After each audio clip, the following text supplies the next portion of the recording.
Once upon a time, in a kingdom hidden behind the mountains, there lived a kind-hearted princess named Elara. Now, Elara wasn't your typical princess. Oh, sure, she had the flowing locks of golden hair and a wardrobe fit for a queen. But instead of swooning over handsome princes or plotting to marry the king of a neighboring land, Elara's heart belonged to the stars. His eyes, a startling blue, were full of pain, not just from the tree, but from a lifetime of loneliness. Elara wasn't scared. All she could think about was how helpless the poor creature was. He shook his head, trying to get his bearings, and looked down at Elara, who had fallen onto the soft earth with a small thud. "Are you all right?" he asked, his voice deep and rumbling like distant thunder. So, without a second thought, she rushed forward and started pushing at the tree. "I'm Elara." Then, remembering her manners, she curtsied slightly. "Your Highness, I'm fine.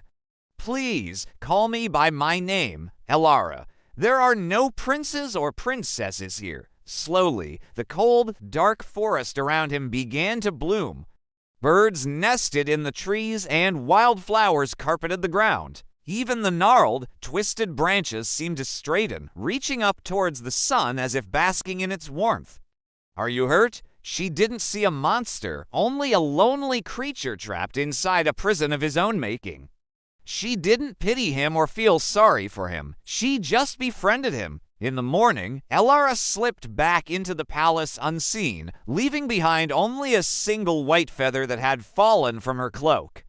Every night, she'd sneak out of the palace, escaping through an open window, and spend hours gazing at the star-studded sky from the palace gardens. Not physically, no, but it has been so long since anyone has spoken to me kindly that I'd forgotten what it sounded like.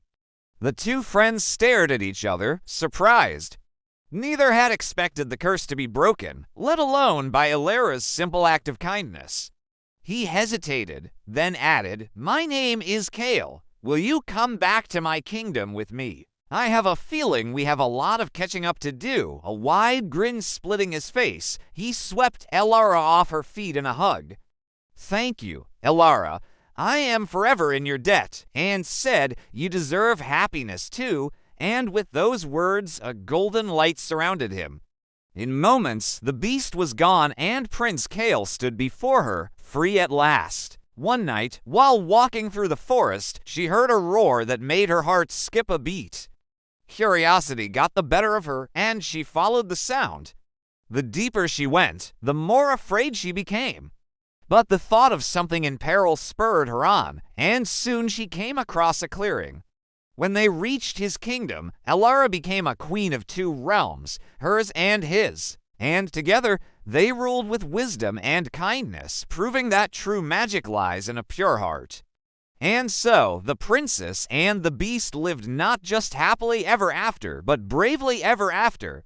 And when he saw the determination on her face, a small smile touched his lips. It had been so long since someone had come into the forest with anything other than fear or an axe that this princess was a breath of fresh air. In the middle of the clearing was a gigantic beast, trapped under a fallen tree. The beast watched her, surprised by her sudden appearance.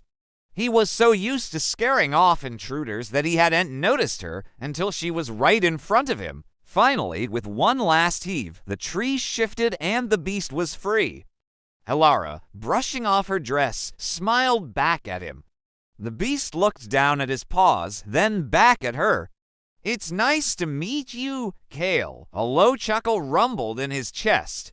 And so the princess and the beast talked into the night, not about kingdoms or courts, but about stars and stories and dreams. From that day on, she visited Kale every night, bringing him news from the outside world and listening to his tales of the forest. All this happened because of the way Elara looked at the beast. Then, one night, after they'd been friends for a while, Elara placed her hand on his massive paw, which was as cold as ice. The curse was broken, not by a kiss, but by compassion. Kale was the first to recover. When he pulled back, he took her hands in his. Elara blushed. I'd like that very much. And so the princess and the beast, who is now a prince, rode off together into the sunset.